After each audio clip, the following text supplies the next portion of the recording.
All right, we are on final review day 3, and we're looking at exponential functions. So in exponential functions, we are looking at how our start and our multiplier and then our exponential work. So let's go to our first question. And remember that when we looked at exponential functions, we had a is equal to, or y is equal to a times b. Make that b better.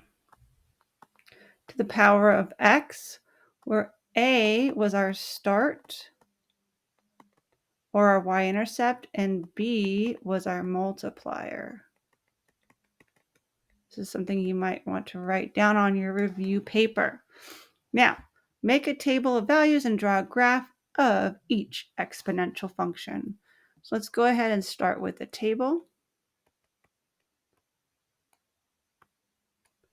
And then we're also going to make a graph. But I'm not going to do my x and y axis yet because I kind of want to see where everything falls. So when x is 0, so if I put 0 in for x right here, anything to the 0 power is 1, and 1 times 4 is 4. Now if I put in 1 into this x value right here, 1.5 to the 1 power is 1.5, or another way of saying it is a half.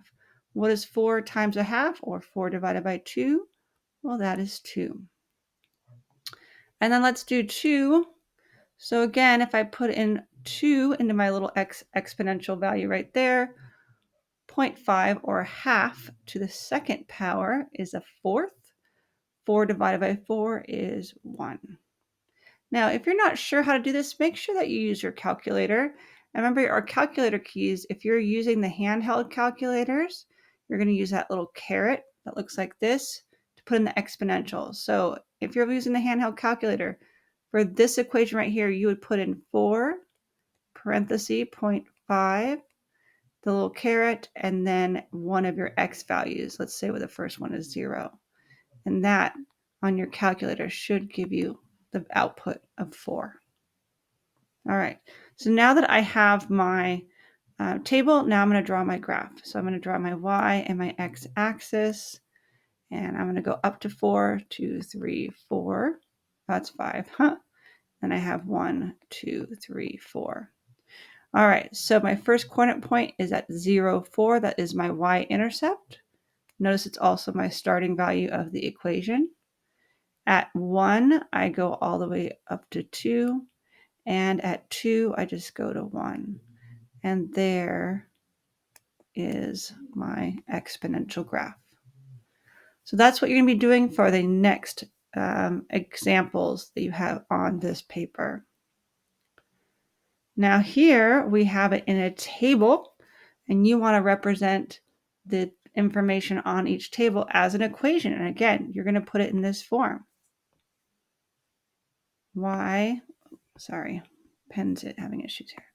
Y is equal to a times b to the x, where we're going to find out what do I multiply by to get to the next value.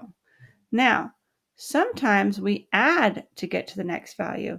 If we're adding to get to the next value, it's going to be y is equal to mx plus b, where m is my slope and b is my y-intercept. All right, so how do I get from here to here? Well,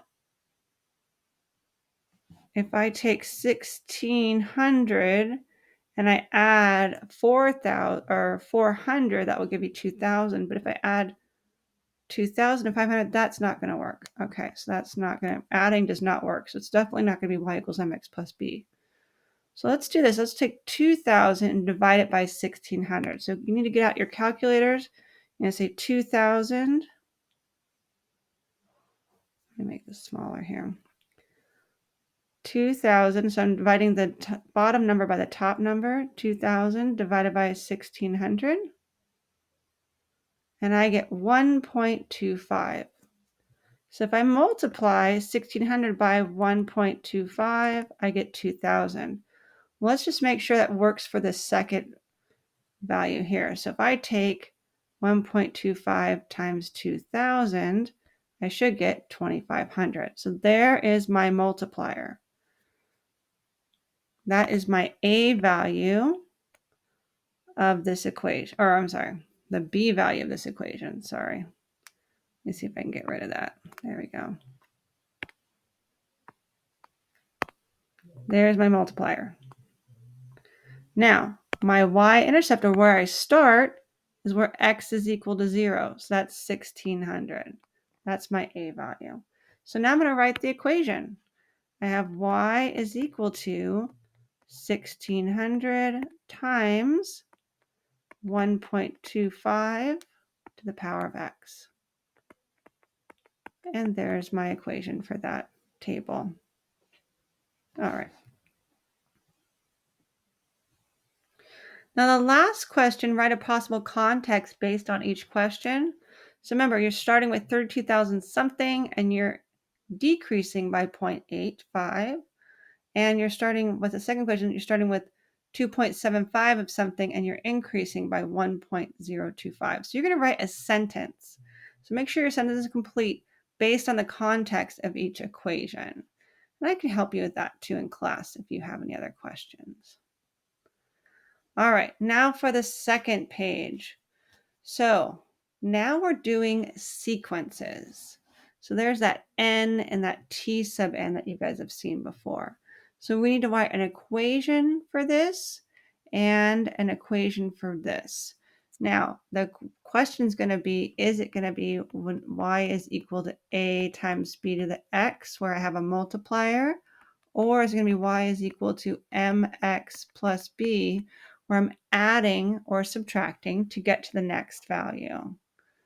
So we'll look at this first one here, 11-83A, and notice to get from here to here, I'm subtracting 3. Now, if I do that again, well, that seems to work, okay? So that is my, not my multiplier, that's my slope. That would be this, your m. So this is definitely adding or subtracting. So that's going to be a linear equation. So we know it's going to be y is equal to -3. Don't forget that because it's going down. 3x. Now, plus, I need to find this one. I need to find the y-intercept. But it's not here. I have 1, 2, 3. I need to know where n is 0. I need to know where that's 0. And actually, I rewrote this wrong. And I apologize, kids. This is t sub n. Still in this form, -3n. Why did I rewrite it? It's because I'm looking at the context of the equation. This is like my y, this is like my x, but we're going to keep it in terms of t sub n and n because it's a sequence. All right, I need to know when n is 0. So notice as I'm going down, I'm subtracting 3. So to find that 0th term, I'm going to add 3 to 7. 7 plus 3 is 11. That is my 0th term. Okay, so that's what you're going to be doing for the next year. You're going to be writing an equation. It could be in y equals mx plus b form, or t sub n is equal to your, let's see here, m times n plus b. It's just another way of writing that linear equation, the same thing as up here. Or it could be x and y. Notice this is an x and y, so you'd write that in a linear form. All right, so these are your sequences. Make sure that you are paying attention to what the question is asking you. Here again, it's an exponential function. Where's the starting point? Well, again, you should know that in this equation, and the multiplier. It says write an equation based on the following. So here you have a sequence of numbers. Here, this is a sequence because it's not connected. So I'll give you a hint on this one. This is going to be a t sub n is equal to m times n plus b. All right, that should be it for this video. I know this one was pretty short. You guys should be familiarizing yourself with sequences and series. I think the last note I'm going to put is on 1120. I remember this was something you guys were having a hard time with earlier in the year. Arithmetic. Meaning that we're adding or subtracting. I'm going to write this a little nicer. Let's put it right here. Adding or subtracting to get to the next number. Also considered a linear form. So you're going to have it in y equals mx plus b. Now, if you have a geometric sequence, we're going to be multiplying. I could spell multiplying.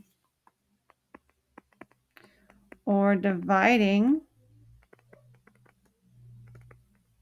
Get to the next number, and it's going to be in this form, a times b to the power of x. All right. Hopefully this video helps you. Make sure you're asking questions. Our finals are next week, and take your time. Good luck, kids.